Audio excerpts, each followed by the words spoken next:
Ladies and gentlemen, we are discussing a case. A bank employee, he walks through the door, 45-year-old, and he has diarrhea for the last 6 months.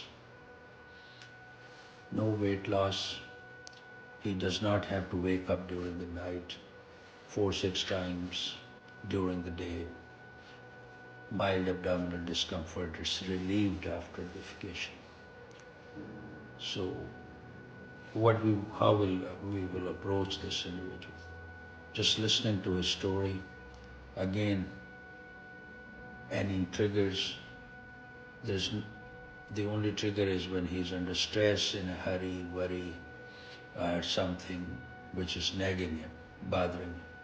That brings on the symptoms. If he is not in the bank, he is in the house, he is fine. No weight loss.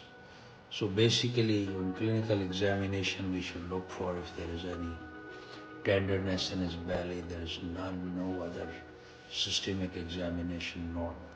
So I think this is classical individual who is suffering 6 months, stress related, no weight loss, and he describes no blood in his bowels. So basically he needs very few simple basic tests, CBC, to look for his hemoglobin, ESR, look for any inflammation, albumin level, thyroid test. They can give you constipation or diarrhea. And last but not least, wheat allergy test, celiac disease. And in our scenario in Pakistan, trans-tissue glutaminase, IgA, is the best blood test. So we sent all these tests on this individual and they were normal. So basically on his next day visit, we reassured him, gentlemen, your tests are normal. He was given some proton pump inhibitors and some gut slowing agent.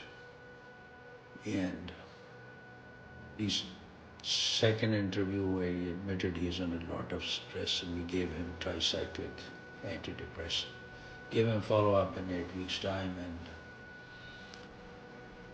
he walks through the door in a good shape, bowel habits are normal, guy is feeling good, taking walk and saying, I love everybody. Before statement was, I hate everybody. So I think this is a classical case of diarrhea. I won't call it functional diarrhea, I will call it psychosomatic. This is a typical case of psychosocial physiological manifestation of stress, or DGBI, disorder of gut-brain interaction. Thank you.